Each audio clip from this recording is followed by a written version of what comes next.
Halito, this is Karissa with MMIP Choctaw. We're going to do our weekly update, and I have with me Miss Kim Merriman, Emily Morgan's mother. So I'm going to give a short update on what we're doing, and then I'm going to let her speak. But before we begin, I want to say thank you again, Yakoke, Rachel with Native Choctaw, for giving us this time. By the time y'all are listening this, we have already completed our ICWA State Capitol event on the 9th. On the 19th, we have Wind River Movie Night. It's free event, free popcorn. They're also allowing us to use their pool table in their bathroom. So it's going to be a nice time. It's in Meade, Oklahoma at 7 p.m. To enter, we ask that you bring 2 canned goods to help with Thanksgiving and Christmas meals for our families. On the 20th, 21st, and 22nd will be the 2nd annual Four Directions MMIP conference at Apache Casino and Hotel in Lawton, Oklahoma. The entry fee is $75, but if you're a student, it's $25. Please go out and support the local MMIPs, MMIW, chapters, because they worked really hard on this event. That is all the updates I have for you right now. Here is Miss Kim Merriman, Emily Morgan's mother, they're both Choctaw tribal members, and this did happen and is happening within the 10 and a half counties. Hi, my name is Kim Merriman. I'm the mother of Emily Morgan. Her and her friend, Totnika Elix, were murdered on our reservation in Pittsburgh County on August 26, 2016. We are entering our 7th year without her, our 7th holiday season.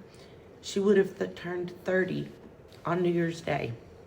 She was the first baby born to Choctaw Nation in 1993. She came out fighting, and she spent her whole life fighting. Emily was always the most organized and responsible person in our house. And we had a lot of chaos in our house. We carry a lot of historical trauma in our family. There's been a lot of bad decisions made in our family. And Emily made a lot of decisions that I think if she could have lived long enough, she could have made some changes with that. She was only 23 years old. She's a baby. She had just started realizing that some of the things that she was doing were not going to be effective for a lifetime, and she had a plan. She always had a plan from the time she was a little bitty girl. And her plan was to graduate from college with an environmental science degree because she wanted to do what I do. I'm an environmental assessment officer. I work for the Environmental Protection Office of Choctaw Nation, and she wanted to be like me. My baby wanted to be like me. Now, when Emily turned 16 years old, she was at the county clinic to get on birth control because she had a plan. And while she was in there getting ready to get on birth control, she found out she was pregnant. She never considered not having her son. Everything in her life changed from that moment to being focused on making sure that Peyton had everything that he wanted in life. She didn't always make the best decisions for meeting those needs for herself and for him, but she was 16 when she found out she was pregnant. When she was 18, about to turn 19, her son's father got sent to prison, and she was approached by a businessman in McAlester, Oklahoma. He had mutual ties with her, and he knew that her baby's daddy had just went to prison. He had a business deal for her. We call him the Predator. He preys on young women. He finds young women that are young mothers that are up against a wall and need some help, and he comes to them with an offer that's too good to be true. And she took that offer. At that time, it was a donation of $500 for Christmas because she worked hard. She was beautiful. Her biggest asset, she thought, was her beauty. And she worked scraping rail cars at Trinity Railways in Hugo. And he told her that he was a good Christian man with a family, and that this would just be a tax write-off for him, and to accept his gift, and she did. And then he approached her again and again. Only from that point on, those gifts had strings to them, such as you go to point A and you pick up this package and you drop it off at point B, and then you get this $500. Or let's go get this car and I'll make these payments. Let's go get this phone and I'll make these payments. Let's get you in this house in Oklahoma City, because that was conducive to his drug runs that he did. And he had her set up to where she couldn't pay for her own bills. Whenever, a few weeks before she was murdered, he didn't pay her phone bill. And she was real upset. And I had that mother's intuition. She had confided to me some of the things that she was doing and the amount of money that was crossing through her hands for him. And he was getting bored with her, and they had a deal. And she had a lot of things to blackmail him with. He had a lot of things to blackmail her with. But he had a wife, and the wife gave him an ultimatum and told him to stay away from her. And that lasted about 8 days, and he couldn't stay away from her. So in my opinion, he made the choice to eliminate her because he couldn't stay away from her, and he was going to lose his wife and his family and his business. Now, what I know is that whenever my daughter was killed, when she was missing, I called the McAllister Police Department looking for her. And when they finally got on the phone, the question I was given was, what would your daughter be doing in our little town? What I know now is they already knew she was dead at that time. They were already victim blaming at that time. What was she doing in their little town? Whenever they came upon the scene of the crime, they immediately called the OSBI. They didn't want anything to do with it. The OSBI, they were murdered in her car, sitting in the driveway of a home in Baysh, Oklahoma. She got some food at McDonald's at about 11:30 that night, and that food was sitting between the seats in their car. Only a little bit of it had been ate, so I know she was killed soon after that. We know nobody was in the car with her at the time because we saw the videotape from whenever she was at McDonald's. Whenever he didn't pay her phone bill, I told her he wants out. And I said, anybody that can spend this kind of money on you can spend this kind of money to get rid of you. And she said that he didn't have the courage to do that. That's not the words that she used. And he didn't. He paid somebody else to do it, which is why he's still a free man today. He's very well connected to the Bloods gang. His brother is a real high-ranking Bloods person. In the beginning, the OSBI called me daily, then weekly. We spent hours and hours. They took my grandson to a psychologist and interviewed him. They've taken so many DNA samples. They've searched search warrants, but to this day, they have never arrested anybody. They've never named an official suspect. This man has his business. He has a new baby. He did lose a lot of his business because he had contracts for a lot of government vehicles, and they did quit him.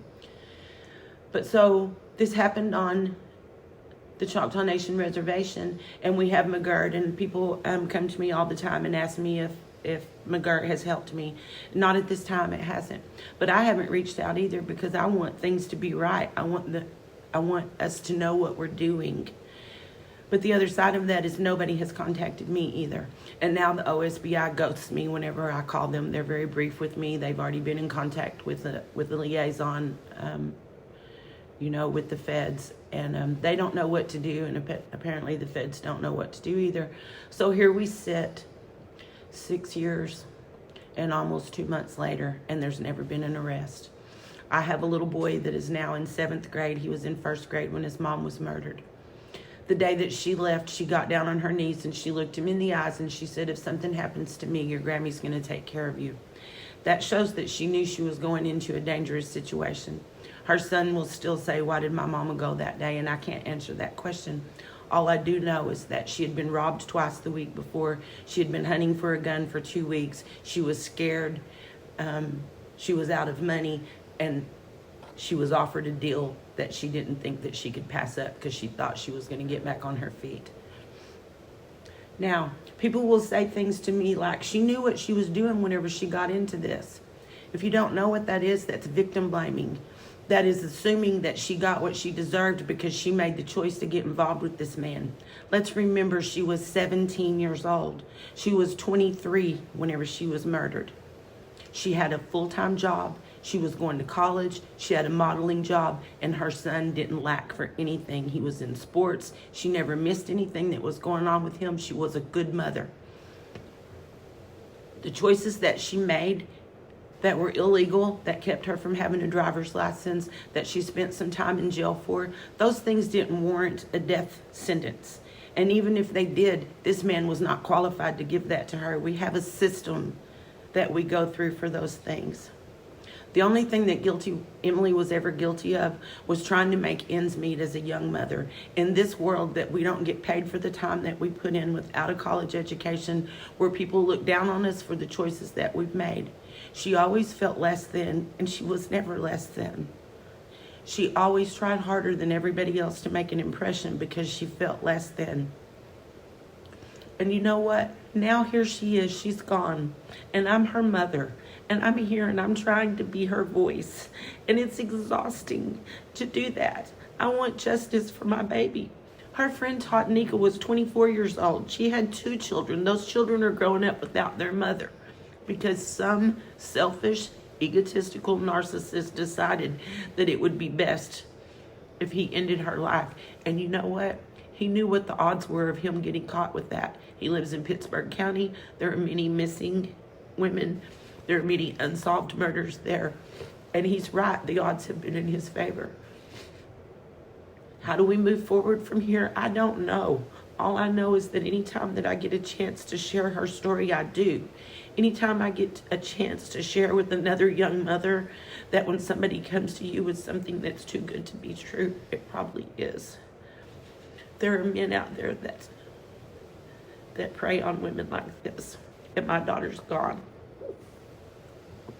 because she was a young mom and she needed help and she was stubborn and she wouldn't listen whenever we told her this was a bad idea.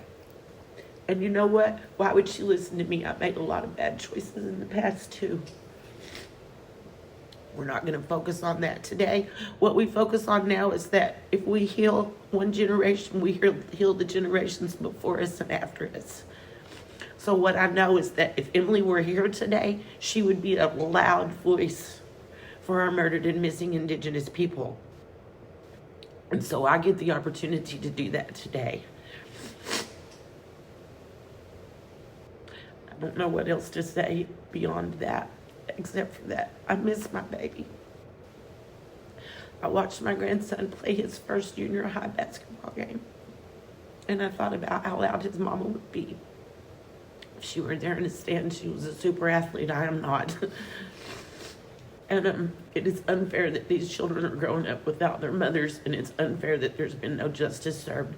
I can tell you that my OSBI detective met with a group of cold case agents for an entire day in Oklahoma City one day, the entire day presenting her case. And those agents said that they would have not have done anything different, and everybody knows that this man is guilty. But he paid somebody to do it. And we don't have any evidence, and people are scared of him. So the more I get her story out there, maybe the right person will hear it and the right person will come forward and something will happen and this man will get the justice that he deserves. Thank you so much for Karissa for giving this time to talk about my baby today. The holidays are hard. Thank you, Miss Kim, and thank you, Rachel. If anybody hears this, please share it so that maybe the person that did this will get a conscience. Maybe there's somebody out there that can help this mother and the other mothers like this. Remember, when you're with your family this holiday season, that they're without them. Yakoke.